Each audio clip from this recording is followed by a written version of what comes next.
Procurement dari Talent Acquisition di Disable Enterprise. Nah, kenapa sih kita harus belajar ini? Ya, karena sekarang adalah eranya digital. Apalagi ditambah sekarang adanya COVID-19 yang sangat banyak merugikan banyak pihak, terutama karyawan yang terkena PHK, perusahaan-perusahaan yang tutup, sehingga mereka harus mau tidak mau mencari peluang lain untuk mendapatkan uang. Peluangnya adalah salah satunya untuk menggunakan media sosial yang kita punya. Media sosial ada Instagram, Facebook, Twitter, YouTube, dan lain-lain. Menggunakan media sosial tentunya tidak mudah. Kita harus tahu bagaimana cara mempertahankan followers kita atau pengikut kita, bagaimana cara kita mendapatkan followers atau pengikut yang baru, bagaimana kita berkomunikasi dengan baik dan benar, serta konten-konten yang kita sebar harus sesuai fakta dan nyata. Karena ada yang namanya Undang-Undang ITE, dan jika kita melanggar undang-undang ini, kita akan bisa terjerat hukum. Jadi disimak ya videonya. Nah, apa sih sosial media dan digital marketing itu? Sosial media adalah suatu wadah untuk kita saling sharing atau berbagi oleh followers atau follower kita. Kalau digital marketing atau biasa kita kenal dengan pemasaran digital adalah tempat untuk menjual produk yang kita punya atau membuka bisnis melalui teknologi yang sudah ada. Nah, kita juga harus tahu tujuan dari digital marketing atau pemasaran digital ini ya teman-teman. Yang pertama, ada meningkatkan brand awareness atau kesadaran produk. Jadi di sini kita harus membuat para calon pembeli atau pembeli yang sudah menetap itu tahu merek kita, tahu merek yang kita jual apa. Contohnya, pada akhir kuartal pertama kita mendapat peningkatan 30% dari brand awareness kita. Yang kedua, meningkatkan market share. Market share atau pangsa pasar adalah kita menganalisa sebuah produk yang kita punya, lalu produk pesaing yang kita punya. Tapi ingat ya teman-teman, kita harus membandingkan dengan yang setara. Contohnya, ada perusahaan UHT menjual susu murni dan perusahaan kita menjual susu murni dengan merek AHT. Maka dari itu kita bisa membandingkan lebih enak mana, lebih murah mana, dan lebih menarik mana kemasannya. Jadi seperti itu ya teman-teman contohnya. Yang ketiga, mempromosikan produk baru. Jadi kalau misalnya kita punya produk baru atau kita ingin mengeluarkan produk baru, ada kalanya kita harus mempromosikan atau menawarkan atau memperkenalkan ke para pelanggan atau calon pelanggan. Contohnya, kita membuat challenge atau membuat kesempatan kepada para pelanggan apabila membeli 100 hijab baru akan mendapatkan 5 hijab baru. Yang keempat, mempertahankan pelanggan. Mempertahankan pelanggan ini sangat penting. Jadi kita bukan hanya mencari pelanggan baru, tapi kita harus mempertahankannya. Contohnya, kita bisa membuat sebuah reward atau memberikan penghargaan kepada pelanggan. Bukan hanya tujuan, digital marketing juga punya manfaat dan risikonya. Manfaat dari digital marketing yang pertama adalah mengurangi atau menghemat biaya promosi. Jadi, jika dulu kita menyebarkan brosur, mencetak brosur yang mungkin minimal harganya 1.000 per lembar, sekarang kita tidak perlu menyebarkan brosur tersebut. Kita hanya perlu mendesain melalui atau menggunakan gadget yang sudah kita punya. Yang kedua, memperluas pangsa pasar atau jangkauan pasar. Jadi, kalau misalnya dulu mungkin kita hanya bisa berada di area Jakarta Timur, karena adanya sosial media yang kita miliki dan promosi terus-menerus, kita bisa memenuhi seluruh Indonesia. Kita membuka cabang di Jawa Timur, di Jawa Tengah, di Jawa Barat. Yang ketiga adalah sarana untuk meningkatkan penjualan. Jadi, misalnya kita yang tadinya hanya berjualan di area Jakarta Timur, kita bisa merambah ke Jakarta Barat, Jakarta Selatan, Jakarta Pusat, hingga Jakarta Utara. Yang keempat, meningkatkan hubungan baik dengan para konsumen atau pelanggan. Kita bisa chatting dengan pelanggan di DM maupun Messenger yang ada. Yang kelima, mampu bersaing dengan perusahaan besar. Risiko dari digital marketing atau pemasaran digital ada 3 ya teman-teman. Yang pertama, risiko keamanan. Jadi risiko keamanan ini adalah dengan adanya pembajakan atau mengambil data kita tanpa seizin kita. Jadi sistem digital kita itu diretas oleh orang-orang yang tidak bertanggung jawab. Yang kedua, risiko pemasaran. Risiko pemasaran adalah risiko yang diakibatkan dari ekspektasi dari pelanggan tidak sesuai dengan apa yang kita buat atau kita promosikan. Contoh kita mempromosikan hijab yang tahan air. Ekspektasi pelanggan adalah saat membeli hijab tersebut terkena air itu tidak akan basah. Tapi ternyata saat mereka membeli, hijab tersebut malah basah saat terkena air. Nah, sekarang kita harus tahu nih strategi pemasaran. Apa sih strategi pemasaran? Strategi pemasaran adalah cara atau bagaimana sih kita mempromosikan produk atau bisnis yang sudah kita punya. Caranya ada 4. Yang pertama adalah sosial media, yang kedua adalah iklan, yang ketiga konten marketing, dan yang keempat adalah SEO atau mesin pencari di Google. Bukan hanya strategi pemasaran, tapi juga ada jenis-jenis digital. Jenis-jenis digital marketing ada 3. Yang pertama, sosial media. Sosial media itu sama seperti yang sebelumnya sudah saya sampaikan, seperti Twitter, Facebook, YouTube, Instagram, dan lain-lain. Yang kedua, ada website. Website ini agar bisnis atau produk yang kita jual itu terlihat lebih profesional. Yang ketiga, email. Email adalah cara kita untuk mempromosikan secara personal, jadi lebih terlihat pribadi dan mungkin akan mudah dibaca oleh si penerima. Pentingnya memperhatikan konten digital marketing. Tentunya ini sangat penting karena apapun yang kita posting itu harus kita perhatikan. Yang pertama adalah pelanggan akan lebih percaya dengan kita. Contohnya, kita mempromosikan sepatu yang tahan air. Lalu ketika pelanggan membeli produk kita, ternyata dia testing, dia siram pakai air, itu ternyata memang tahan air. Nah, kepercayaan inilah yang akan kita dapatkan dari pelanggan. Yang kedua, membantu SEO atau mesin pencari Google. Ketika pelanggan banyak yang percaya dengan produk yang kita jual, maka akan banyak orang yang searching atau mencoba mencari produk kita di Google. Yang ketiga adalah meningkatkan pelanggan baru. Dari mulut ke mulut, mungkin contohnya, di tempat situ bagus loh sepatunya, sepatu yang dijual tahan air. Dari hal ini akan menimbulkan pelanggan-pelanggan baru yang akan membeli produk kita. Yang keempat adalah membantu tim marketing. Jadi tim marketing adalah fungsinya untuk mempromosikan produk-produk yang kita jual atau bisnis yang kita punya. Nah, misalnya si pelanggan sudah percaya, pelanggan sudah membeli produk kita dan pelanggan suka, pasti dia akan otomatis di sosial medianya mempromosikan produk yang kita jual. Jadi kita tidak perlu repot-repot atau tim marketing tidak perlu repot-repot untuk mengkampanyekan atau mempromosikan produk yang kita jual. Yang kelima adalah meningkatkan brand kita atau memperluas nama brand kita. Makin banyak yang membeli, brand kita atau nama merek kita akan semakin luas dan banyak dikenal oleh orang lain. Yang keenam adalah memperluas dan menambah penghasilan kita. Tentunya jika banyak pelanggan produk kita yang dijual laris-manis, kita akan mendapatkan keuntungan yang besar. Bukan hanya di kehidupan sehari-hari kita harus menggunakan etika, tapi etika juga harus kita bawa ke dalam dunia sosial media kita. Yang pertama, tidak boleh membawa sara. Sara itu adalah suku, agama, dan ras. Jadi kita tidak boleh ya di konten media kita atau konten digital kita itu berbau sara, dan tidak boleh juga berbau pornografi, dan juga tidak boleh menggunakan atau membahas kekerasan. Yang kedua adalah menghargai hasil karya cipta orang lain. Jadi kita tidak boleh mengcopy paste atau menjiplak hasil karya orang lain. Kita harus buat sesuai pemikiran kita dan ide desain dari kita ya. Yang ketiga adalah kita harus mengirim pesan secara jujur.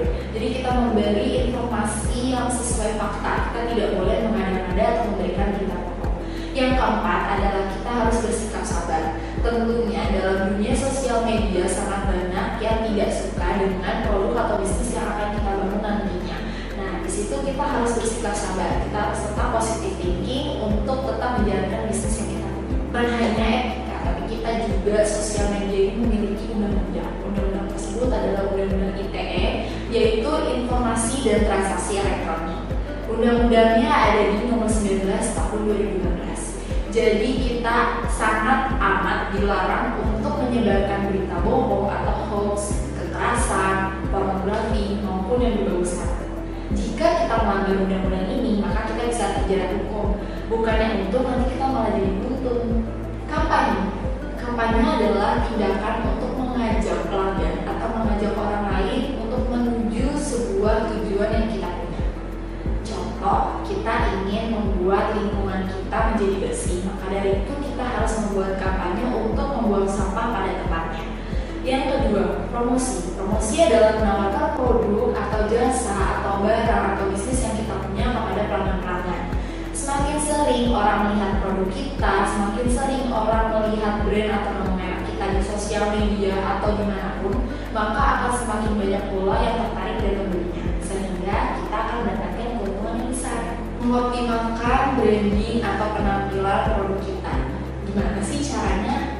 Yang pertama adalah menentukan target terlebih dahulu. Jadi misalnya kita jual sepatu untuk anak muda nih. Nah, target kita berarti adalah anak muda yang sekitar umur 18 hingga 35 tahun. Jangan target kita itu digunakan oleh kakek-kakek, berarti itu kita akan salah targetnya. Yang kedua adalah fokus dengan karakteristik yang kita punya. Contohnya kita menjual sepatu yang tahan air, berarti ciri khas atau karakteristik dari produk atau dagangan yang kita jual adalah sepatu yang tahan air. Yang ketiga adalah tentukan nama brand kita. Nah, brand yang kita buat atau merek dagangan yang kita buat itu harus mudah diingat, jadi harus simpel ya. Contohnya Berlin Shoes. Yang keempat adalah tentukan penampilan atau gaya brand kita. Contohnya kita membuat tulisan Berlin Shoes dengan gaya tulisan yang tegak dan tipis. Yang kelima adalah logo. Desain logo jangan terlalu rumit dan harus sesuai dengan nama brand kita. Contoh perusahaan kita adalah Berlin Shoes, maka kita akan membuat logo dengan huruf seperti ini. Nah, Instagram apa sih? Instagram adalah salah satu sosial media atau jejaring sosial media yang biasanya digunakan untuk kegiatan fotografi. Jadi seperti video atau foto-foto itu kita bisa share di situ. Itu bisa kita manfaatkan untuk memperlihatkan produk, jasa atau barang yang kita jual. Nah, gimana sih cara membuat Instagram atau Instagram bisnis untuk produk yang kita jual? Teman-teman bisa cek link di bawah ini atau kalian bisa klik https://bit.ly cara buat Instagram bisnis. Disimak ya dan dipelajari. Tips and trick untuk memaksimalkan Instagram bisnis. Yang pertama adalah username dan bio. Username atau nama pengguna yang kalian gunakan itu harus simple dan jelas serta belum ada yang menggunakan. Ingat ya, menggunakan username itu harus sesuai dengan nama brand atau produk yang kita jual atau tawarkan. Lalu bio. Bio itu biasanya isinya adalah alamat kita, alamat email, kontak, dan penjelasan sedikit tentang produk apa yang kita jual. Yang kedua adalah foto profil. Foto profil harus terlihat jelas dan tidak pecah. Biasanya kita menggunakan foto profil berupa logo dari brand atau produk yang kita jual. Yang ketiga adalah influencer. Kita dapat menyewa atau membayar influencer. Apa sih influencer? Influencer adalah orang atau artis atau selebgram seperti YouTuber juga yang memiliki followers yang mungkin lebih dari ratusan ribu, sehingga ketika mereka mempromosikan produk yang kita jual atau brand yang kita berikan ke si artis tersebut, itu dapat terkenal dan orang banyak yang tertarik untuk membeli. Yang keempat adalah mengatur jadwal. Jadi kita harus sering-sering nongol nih atau muncul di sosial media kita. Tapi ingat, kita juga harus punya jadwalnya. Misalnya hari Senin ingin posting tentang COVID-19. Lalu hari Rabu di jam 4 sore kita posting tentang challenge yang kemarin sudah kita jalani. Lalu misalnya di hari Jumat jam 5 sore kita akan bermain games dan mengajak pelanggan-pelanggan kita. Fitur Instagram ada 5 nih teman-teman. Yang pertama adalah hashtag. Hashtag atau biasanya lambangnya tanda pagar itu untuk memudahkan kita untuk menemukan produk atau suatu hal yang ingin kita cari. Contoh hashtag atau pagar Jakarta Spot. Berarti kita ingin tahu nih gimana sih atau di mana sih spot-spot dari Jakarta yang bagus-bagus dan Instagramable. Yang kedua adalah story atau cerita Anda. Nah, dari sini kita bisa membagikan atau mempromosikan produk-produk yang kita punya.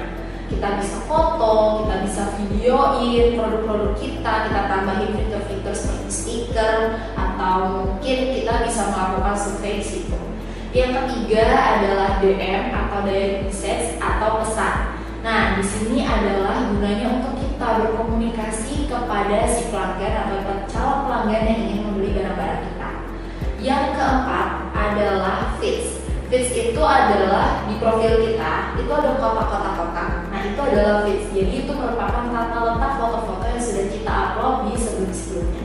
Yang terakhir adalah Instagram Live. Jadi melalui Instagram Live ini kita bisa mempromosikan atau menjual barang kita secara langsung. Jadi kita video nih sambil live Instagram, tapi sambil kita menjual juga. Nah, kalian juga harus nih yang namanya belajar insight atau aktivitas-aktivitas yang kita lakukan di sosial media.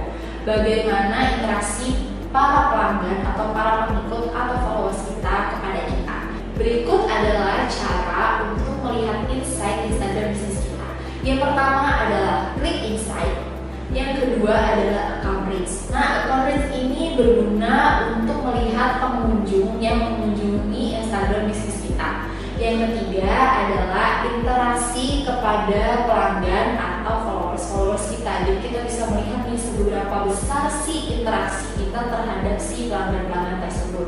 Yang keempat adalah total pengikut. Di sini kita bisa lihat followers kita itu berapa banyak, dan kalau misalnya kalian juga mau lihat followersnya siapa aja sih, ceweknya berapa persen, cowoknya berapa persen, wilayahnya di mana, itu kalian bisa lihat di sini.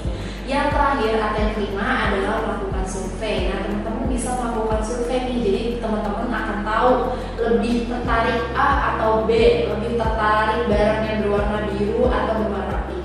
Seperti itu ya teman-teman. Nah, kalau tadi kita udah belajar mengenai Instagram dan kita udah tahu Instagram itu apa, sekarang kita lanjut ke Facebook. Facebook itu apa sih? Facebook adalah salah satu sosial media juga ya teman-teman. Dia merupakan jejaring sosial media yang dapat berguna untuk berkomunikasi dengan satu sama lainnya. Nah, di sini juga bisa jadi ajang untuk rekreasi, yaitu mencari-cari video lucu atau mungkin foto-foto atau meme yang lucu. Nah, gimana sih cara bikin Facebook bisnis? Gampang kok, caranya cuma ada 4. Yang pertama adalah kalian harus download Facebook terlebih dahulu ya. Kalian bisa download di Play Store bagi pengguna Android, dan kalian bisa download di App Store bagi pengguna iPhone. Yang kedua adalah kalian harus buat akun baru. Yang ketiga adalah kalian harus mengisi data-data kalian atau bisnis-bisnis atau produk yang akan kalian jual nantinya. Yang keempat, setelah diklik lanjut atau next, kalian harus mengisi email dan nama bisnis Anda. Setelah itu selesai deh, gampang kan? Yuk dicoba. Nah, gimana sih cara buat Facebook bisnis ini? Gampang banget caranya, cuma ada 4. Yang pertama adalah kalian harus download Facebooknya terlebih dahulu. Nah, kalau kalian pengguna Android, kalian bisa download di Play Store. Tapi kalau kalian pengguna iPhone, kalian bisa download di App Store. Yang kedua adalah klik buat akun baru. Yang ketiga, kalian harus mengisi data kalian terlebih dahulu. Lalu yang keempat adalah mengisi nama email dan nama bisnis Anda. Setelah itu finish deh, mudah kan? Kalau kalian masih bingung, kalian bisa klik video di bawah ini, atau bisa klik link https://bit.ly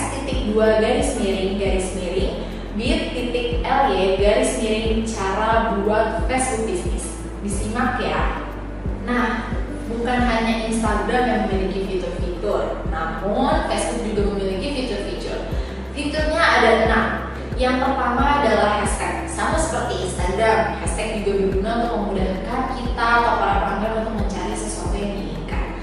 Yang kedua ada story atau cerita Anda. Sama juga seperti Instagram, fungsinya adalah untuk mempromosikan produk-produk yang kita jual. Yang ketiga ada DM atau pesan atau messenger. Di sini juga fungsinya sama. Kita bisa berkomunikasi dengan para pengikut kita atau followers kita. Yang keempat, bukan hanya Instagram yang memiliki Instagram Live, tapi Facebook juga memiliki Facebook Live. Yang kelima ada page insight, atau kita bisa memantau apa sih atau seberapa besar sih perkembangan dari produk kita, seberapa besar orang-orang atau followers kita tertarik dengan produk kita, siapa saja yang mengikuti produk-produk kita, mengikuti sosial media kita. Yang keenam ada beranda. Beranda ini bisa berguna untuk kita mencari informasi-informasi. Jadi itu tadi adalah 6 fitur dari Facebook Business. Tips and trick untuk mengoptimalkan atau memaksimalkan Facebook Business. Yang pertama adalah jangan pernah menggunakan akun pribadi kita. Di sini kan kita menjual produk atau menawarkan bisnis kita ya. Jadi kita tidak boleh menggunakan akun pribadi kita. Nantinya hal tersebut akan mengurangi kepercayaan dari pelanggan atau calon pelanggan. Yang kedua adalah harus membuat perencanaan konten. Jadi konten yang kita upload atau kita posting ke dalam Facebook itu harus memiliki jadwal. Sama seperti Instagram contohnya. Misalnya kita hari Senin jam 2 mau mengupload tentang games. Lalu hari Rabu di jam 4 kita akan mengupload tentang tips and trick membuat Facebook bisnis. Dan yang ketiga adalah gunakan iklan di Facebook. Nah, iklan ini bisa membantu kita untuk mempromosikan produk atau bisnis yang kita punya. Yang keempat adalah percakapan. Kita harus sering-sering ngobrol atau chatting dengan para followers kita. Ajak mereka untuk terus berinteraksi dengan kita. Yang kelima adalah memperbesar like atau menyukai. Nah, kenapa sih like ini penting? Karena semakin orang banyak tertarik, maka mereka akan nge-like produk-produk kita. Jika produk kita di-like banyak, maka kita sudah mendapatkan kepercayaan dari para pelanggan atau calon pelanggan baru. Yang keenam adalah mulai berjualan dengan Facebook. Nah, kalau misalnya kita hanya memiliki sosial media berupa Instagram atau YouTube atau mungkin Twitter, kita juga harus masuk ke dunia Facebook untuk berjualan. Yang ketujuh atau yang terakhir adalah kita harus melakukan promosi atau iklan secara terus-menerus. Harus sering-sering ya teman-teman, sama seperti di Instagram. Jika kita sering muncul, maka nama brand atau nama merek kita itu akan semakin terkenal dan orang-orang akan semakin kepo atau penasaran sama produk yang kita jual. Nah, seperti yang kita ketahui bersama nih teman-teman, Instagram dan Facebook juga memiliki fitur iklan atau yang biasa kita dengar dengan istilah Instagram Ads dan Facebook Ads. Nah, gimana sih caranya? Kalian bisa klik video link di bawah ini atau kalian bisa klik https://bit.ly cara buat iklan FB dan IG. Nah, kita sudah berada di penghujung video ini yang dimana berarti modul 9 ini sudah berakhir ya teman-teman. Jadi semoga harapan saya teman-teman bisa mempraktekkan ilmu-ilmu yang sudah saya berikan dan ilmu-ilmu ini jadi bermanfaat untuk teman-teman. Sampai jumpa di modul selanjutnya.